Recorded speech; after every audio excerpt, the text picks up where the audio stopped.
Sneakers and Cleats, the podcast.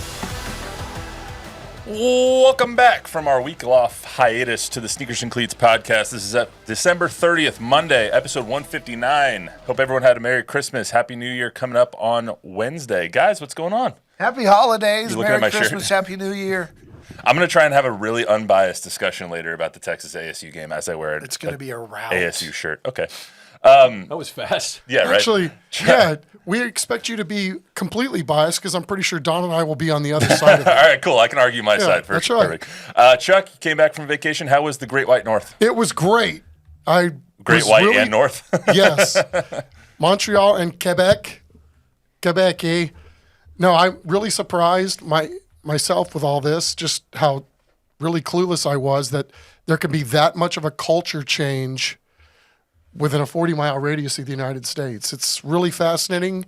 Didn't know anything about Montreal or Quebec, but two really fantastic places to visit. People are nice, great things to look at, a lot of European influence. Very, very beautiful part of the country. Only Chuck Miketinac and his family are going to Canada for the winter.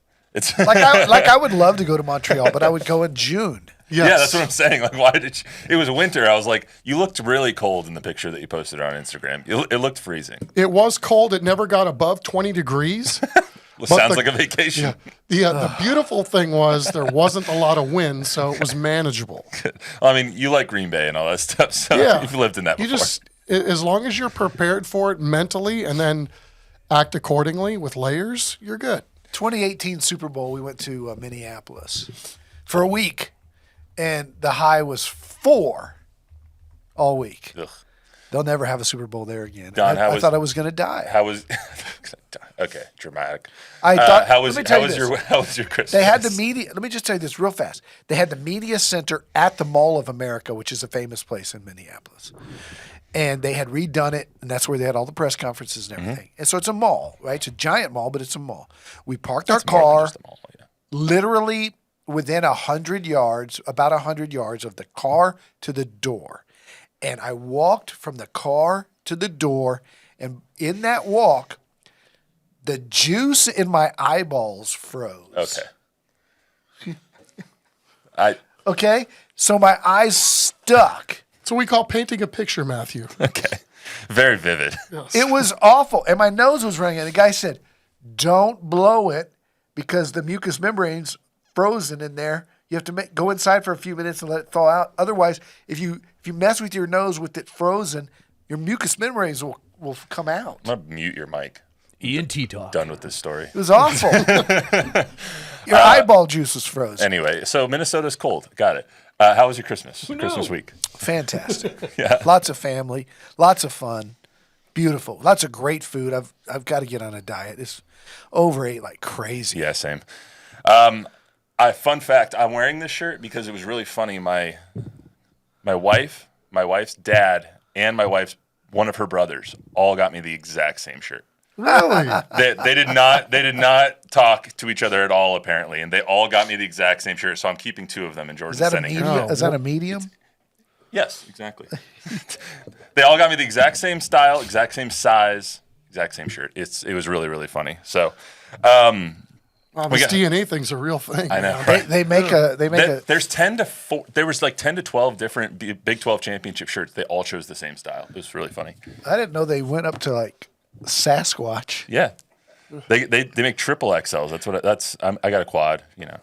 Quad. Just kidding. No, it's a regular huge. XL, guys. All right. Extra huge. Anyway, we got a lot to talk about, so let's get to the action here. Before we get started, do want to remind everyone to subscribe to the YouTube channel, News4 Fox SA. If you're so inclined, download, rate, review, subscribe, tell a friend, tell an enemy, do all those good things. Spurs fell back to 500 last night with a loss, pretty encouraging loss, I would say, to the Timberwolves. Lost 112 to 110. I don't know if the last shot you won in the game is Jeremy hucking up a 3 when you have a wide-open Harrison Barnes in the corner, but I digress.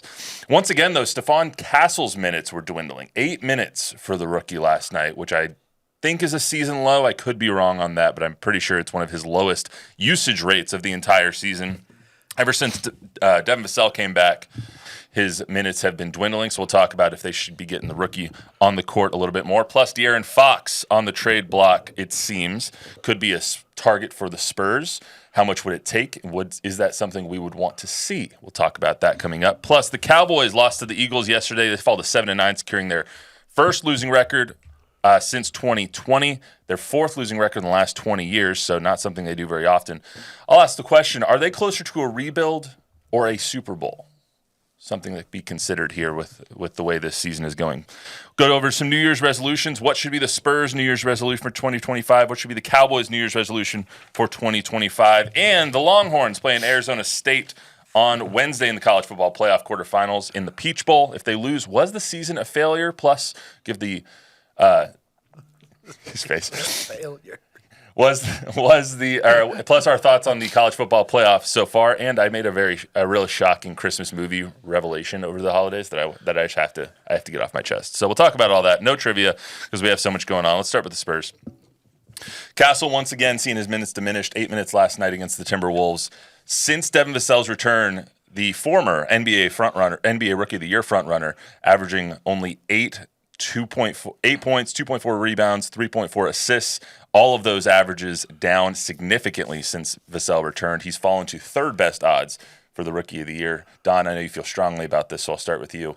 Should they be getting Castle on the court more, and should they figure out a way for Vassell and him to play together?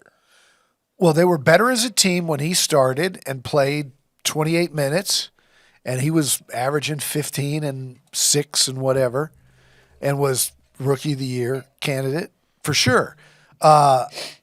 It's tough, and Mitch is basically saying they're experimenting right now.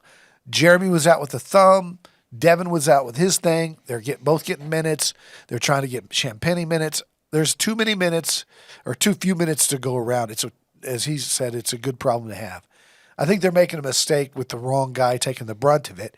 When his minutes go down to 17 versus 28, his numbers have gone way down. And last night he was bad. I mean, I'm not going to take up for the guy last night. He had a really bad game. He had 4 brutal turnovers. He missed a couple of shots, and they pulled him and went away from him early and went the rest of the way without him. But that's just an aberration. He's going to get better. The reason I want him to play more minutes is because I think it's better short-term and, more importantly, it's better long-term. He's a rookie. He's going to be the point guard of this team going forward. I think you sacrifice a few Champagnie minutes and a few Devin minutes in order to get his back up to where they were, because I think he proved in that bit that you can play through mistakes if you're out there longer and through some stretches. And he does a really good job of finding his teammates. He's a really good on-ball defender. And I know you got to have the three-point shooting from Champagnie, but they've lost more, and they seem a little more out of sync with him having his minutes diminished. Chuck, what do you think? Yeah, I mean, obviously they are experimenting with rotations, and they have a lot of guys that play similarly, and I think they have a lot of guys that have earned the right to be on the floor. So they're trying to find the right combinations at the right time. All I know is if they play like they played last night in the first quarter, sign me up for more of that. The energy was amazing. The ball was moving. Remember, we even said out loud, it looked like they had Minnesota on skates that whole first quarter. And then things tightened up. You know, they weren't scoring the ball, obviously, in the second quarter. But if the energy is good and guys are attempting to play team basketball with all the movement and all the cutting and the three-point shooting, then I can live with whoever the hell's on the floor. I really don't care at this point. They're trying to figure out what are the best combinations now, and I think they're close, you know? And so, yeah, there are going to be some stubbing of the toes along the way. Last night's a prime example. That was, you know, I think for a lot of stretches, they were easily the better team last night, and it just didn't turn out in their favor. And you could say, well, I'm blaming the coach because he was playing this guy at this certain time. I think this is all part of the plan to see what this is all going to look like in terms of rotations in the second half of the season. Yeah, and you spoke of the first quarter against Minnesota. That was probably one of their best quarters of the season. Yeah, then you look at the first quarter against the Blazers. They scored 11 points. They scored 6 points in the first 2 minutes of the game. Did not score until a heave from Keldon Johnson to end the first quarter. It was probably the worst first quarter. So it's really a Jekyll and Hyde when you look at this team and the consistency that they put forward. I would also question, though, are they potentially playing guys, a Julian, a Jeremy more, other guys more to show, maybe boost trade value in a potential? Because that all of these guys are not going to be on the roster forever. Like, this is not going to be the end-all team, the team that brings a championship back to San Antonio. You have to figure out who exactly is going to contribute. Maybe they know what they have in Stephon Castle, and they're trying to get other guys minutes to say, okay, is he going to be part of the future or not? I don't think – I mean, that certainly happens in the NBA. I don't think that's the case here.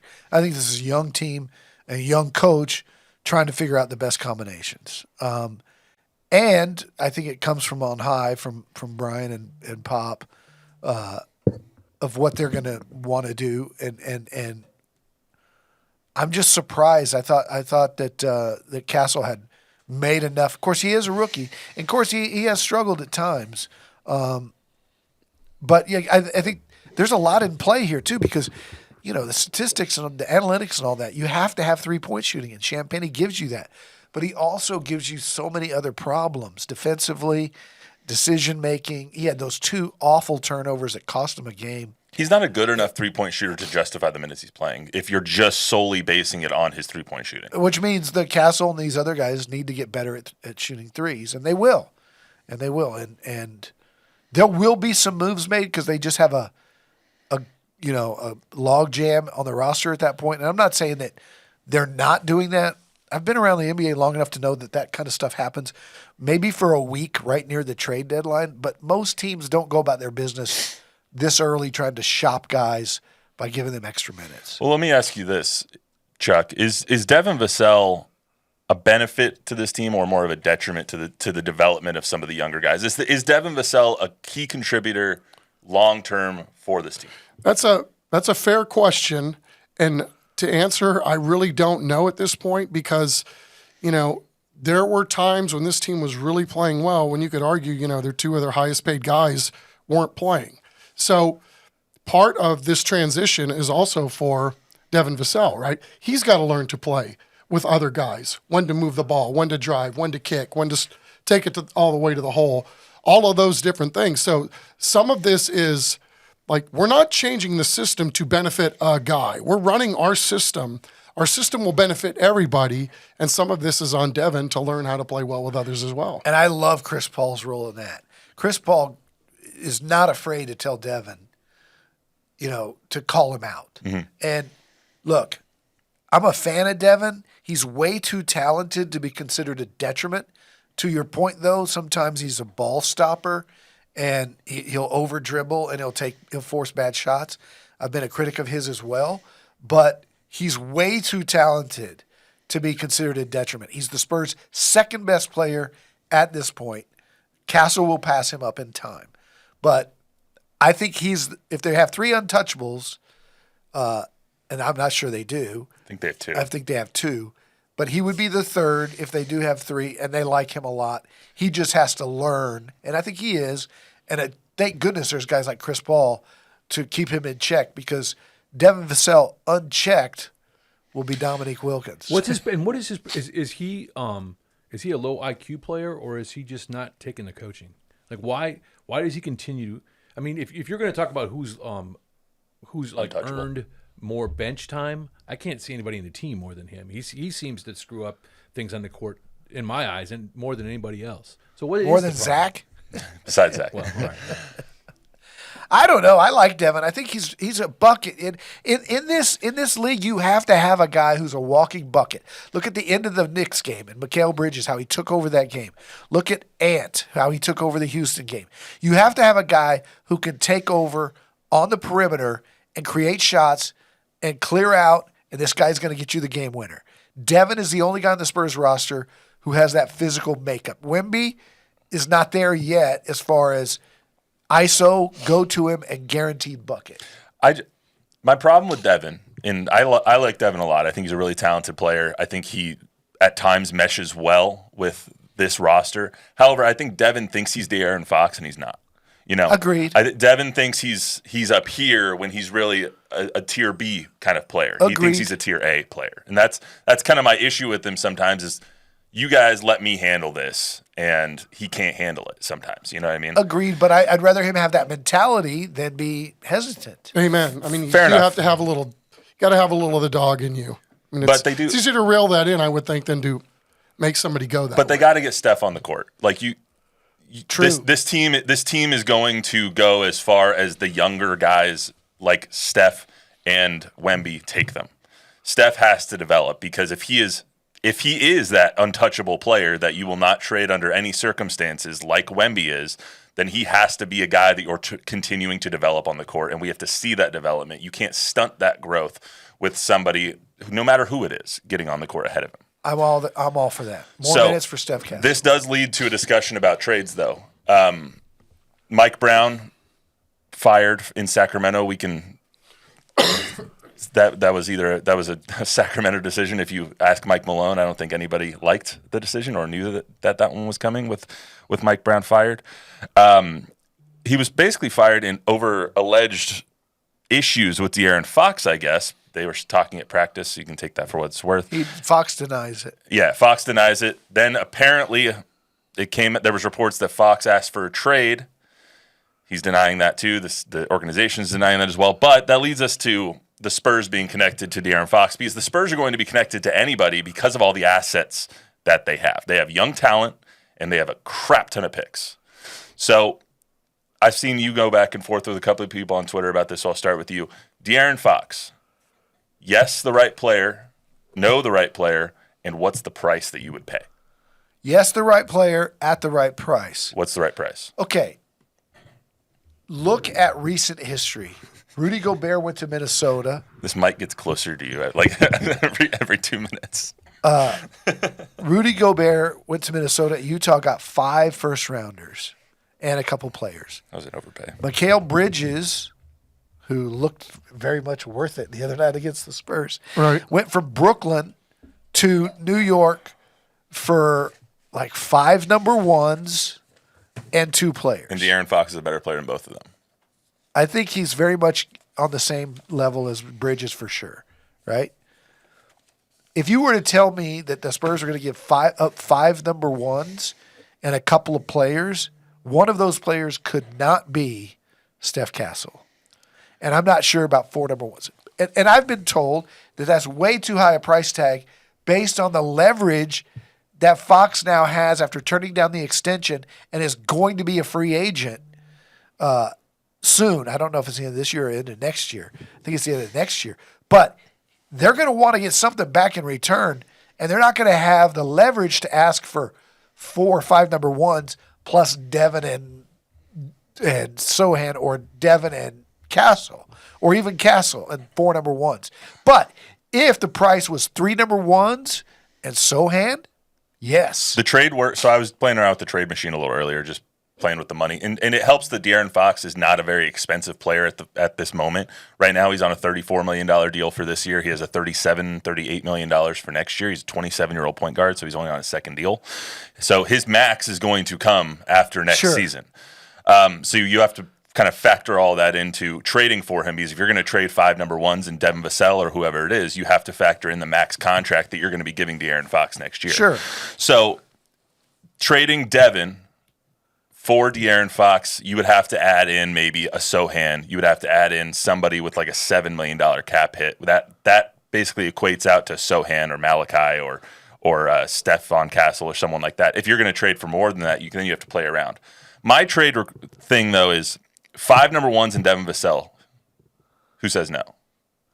That seems high, but Yeah, it seems high to me, too. but it's the market value, But right? you have- if you look at the Bridges trade. But you have so many. Like, I have some of them. Depends right? on which number 1s they are, right? Okay, yeah, if you're gonna- if they're not Atlanta's unprotected next year. If you're going to give up Atlanta's 2025, Atlanta's not going to have the first pick in the draft. They're better than that this year. I know. So it depends on the price. Bottom line is it depends on the price. But the other thing to consider is if Rich Paul did indeed meet with Monty, the GM in Sacramento, and is finagling this, as Rich Paul often does, and if De'Aaron Fox is one of those, a coach killer, and a manipulator with his agent making these calls, getting Mike Brown fired, then you got to really look at who De'Aaron Fox is, and I'm sure the Spurs will do their due diligence. He's married to Rasee Caldwell, a local women's basketball star here in San Antonio, whose dad is the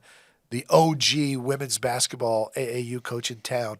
So he's got ties to San Antonio. If she wanted to come home and she wanted her husband to come with her to San Antonio, there's a way that they could force that trade, but it has to be at the right price. Chuck, to the coach killing aspect of that, you don't come to the Spurs and kill a coach. Like That ain't happening here. This is probably the one organization outside of Miami that you could not come and get a coach fired. And I'm not saying he's that guy. Yeah, I'm just saying, like, when if I that's read the that rumor. Rich Paul met with management the day that Mike Brown got fired or the day before.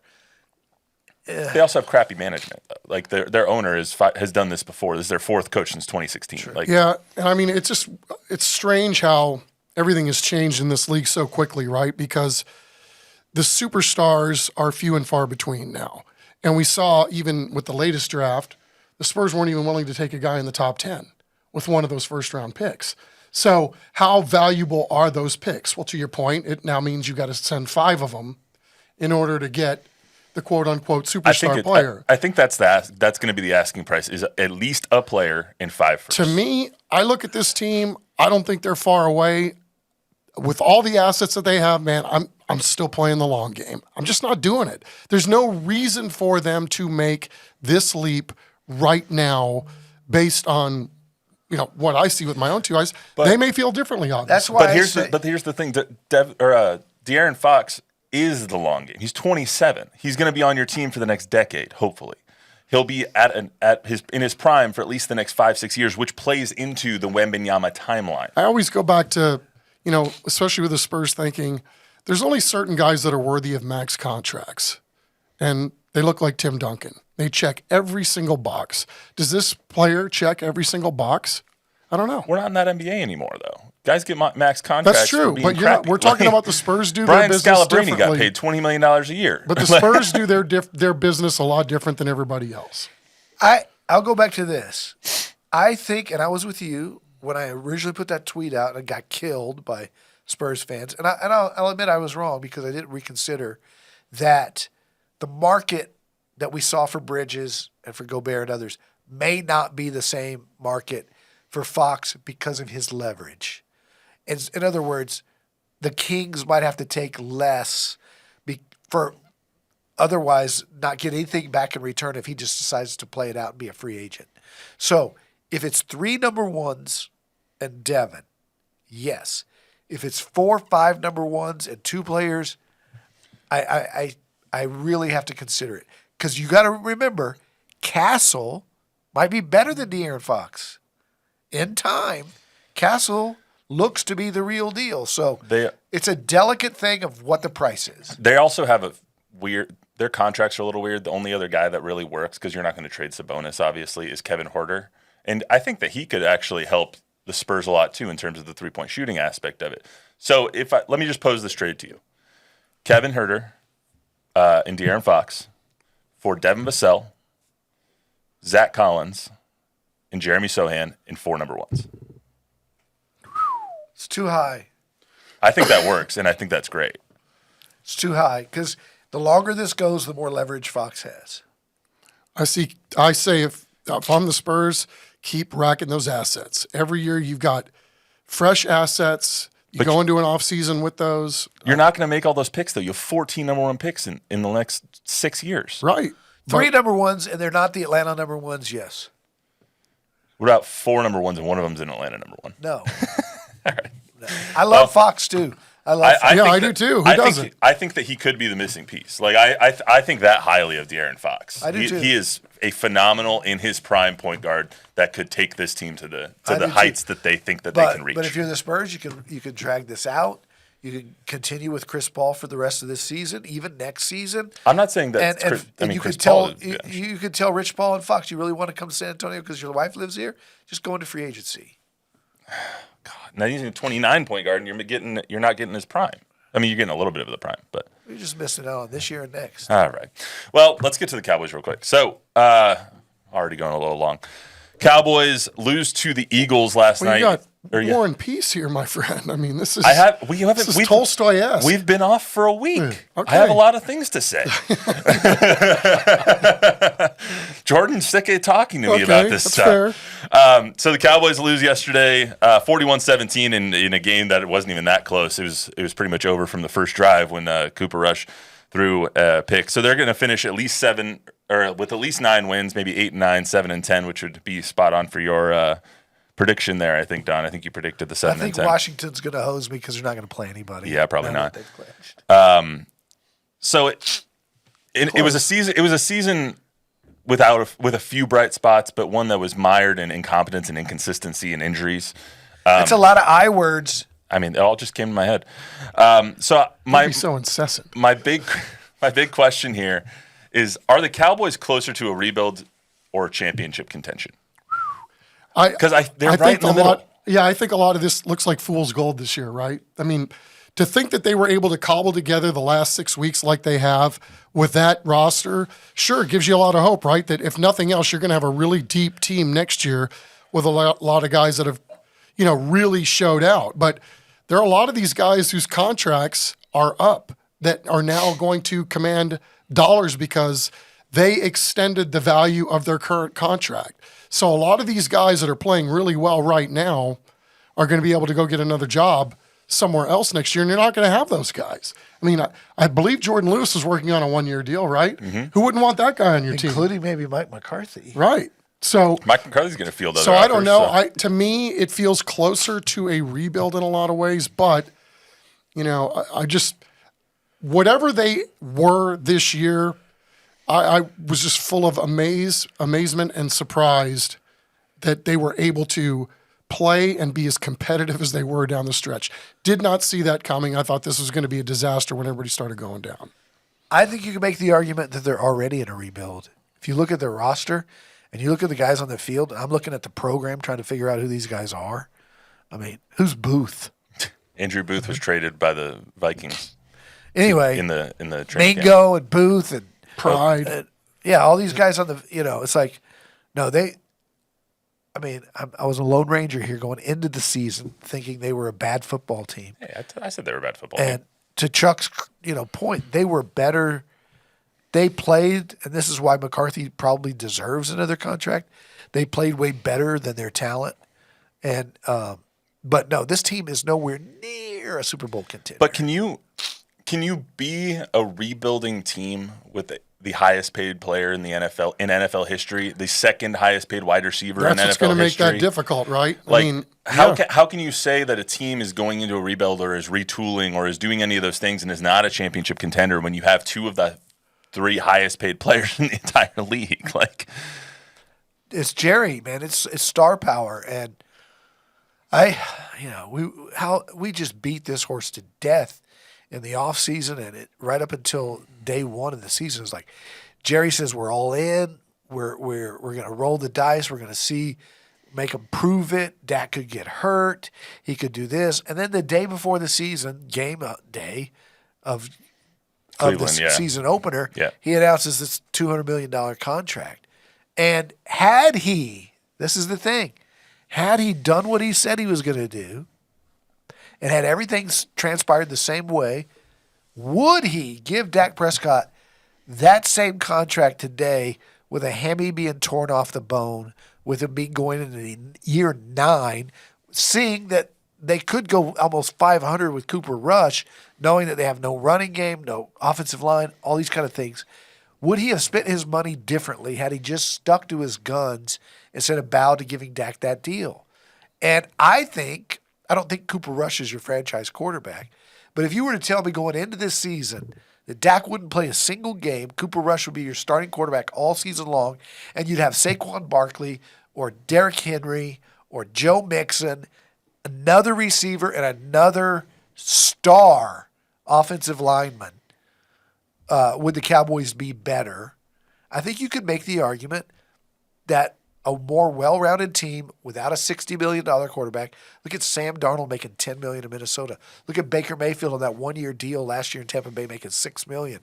You can get it done without the $60 million quarterback. Well, Baker's also now making a $30 million Yeah. instead. So and he's probably a top 10 quarterback in the league right now. He had a hell of a day yesterday against the Panthers. Yeah, So 5 TD passes. yeah, I mean it was insane. I think they're closer to a rebuild as well. I just don't know how you can say I don't know how you can rebuild with the contracts that they have. Well, on the books. it's really weird to look at the whole thing, right? Because it's like I shouldn't say everybody because they were nicked up at the beginning of the year too, but when they were their healthiest, you could argue they didn't play their best. When they've been at their most diseased state, they've cobbled together a pretty good season. Mm-hmm. So those guys were all on the roster. So how does that look while you're building towards something if everybody's healthy? I don't know. It's going to be really hard for these guys to assess, I think, where they're at based on the performance level of some of these backups. They going just down got the cooked stretch. by Kenny Pickett and Tanner McGee. I think that they gonna got some bigger issues. And I will promise you this. Get ready now. Get ready for Mark the tape. OTAs. Jerry Jones and Stephen Jones are going to sell you. We didn't have Micah. We didn't have Dak. We didn't have Bland. They were all out at different times. Didn't have DeMarcus They're already Lawrence. saying that. What's his name? 88 CD. missed training camp, and the timing was off early in the season. We're going to get these guys together. These are going to be Super Bowl. We will hear it for sure at August training camp that this is a Super Bowl or bust kind of team, and they're a 500 team. So going to our next topic here, the New Year's resolution aspect of this, I just thought was interesting. What if I was to tell you the Cowboys have a New Year's resolution? What is it? What should they plan for next year? What should they hope to accomplish next year with this team and in this offseason? Well, I think they should go all in. They already did that. They can't do it twice. I don't know. I mean, because I'm looking at like Odigizua, Jordan Lewis, Brock Hoffman, some of these guys that if you don't pay them, they're going to go someplace else, and they're pretty darn good football players. Maybe you've got some money because if Zach Martin retires or whatever, but I think even he's got a cap hit next year. I mean, I don't know. Honestly, I don't know if my brain's big enough to figure that out at this point. I guess I would wish for them to blow it up, blow the whole thing up.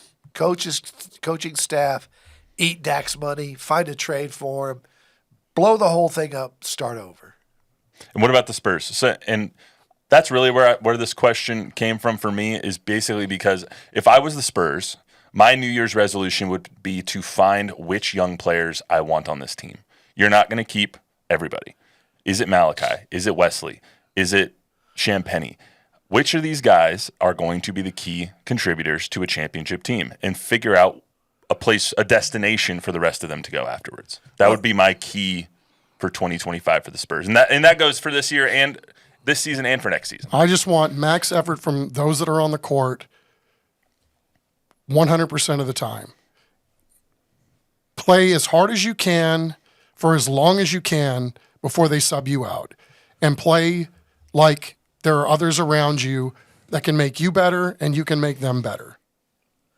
Yeah, and you know what? Tip of the cap to the whole culture of the Spurs, because these are teams, the kind of teams that fracture because guys are unhappy with their playing time because there's so many guys and not enough minutes to go around, whether it be Malachi sitting down there or Blake sitting down there or Zach sitting down there or now Stephon Castle.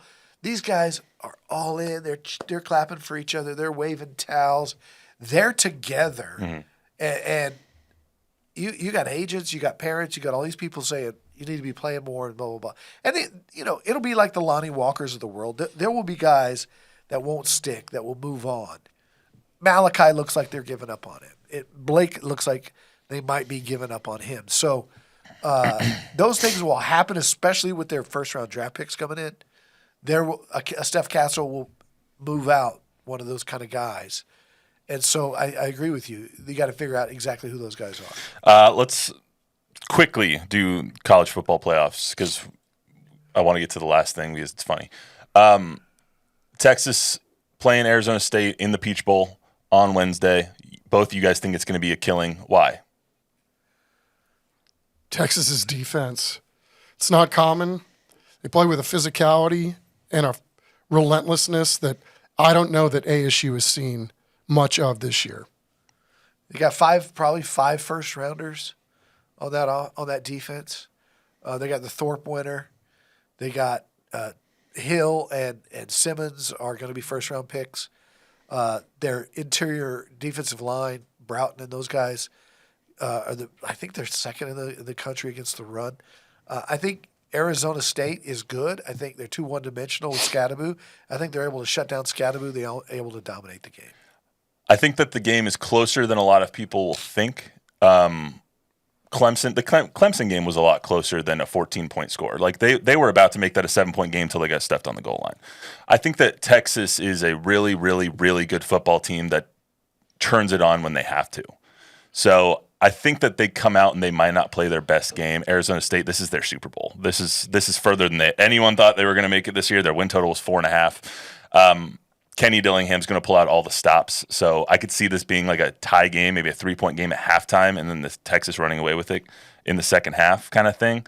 But it's going to take Quinn in the offense not to turn the ball over. Yep. If you turn the ball over, ASU will take advantage of that with Cam. Scat's going to have his best day and prove why he's a first-round draft pick. And Sam Levitt has said that he wants to prove that he's better than Quinn Ewers is. We're going to see. Which I thought was interesting, right? Well, he's a very confident young man. He looks like he's 15, but he's like 20 years old, and he's just good for him for throwing it out there. I'm glad he's that confident. Now let's go see if it's going to happen. I can't wait. I'll either be depressed or I'll be happy on Thursday. We'll see. Hey, it's been a hell of a year, no matter what. I mean, at this point, right? If somebody would have told you would have gotten this far at the beginning of the year, you never would have said. I can tell you right now, there's no way, no matter what the result is on Wednesday, I will be as upset after what if they lose, even if ASU gets killed on Wednesday. I will not be as upset as I was when the Broncos lost to the Bengals on Saturday. I was inconsolable after that game.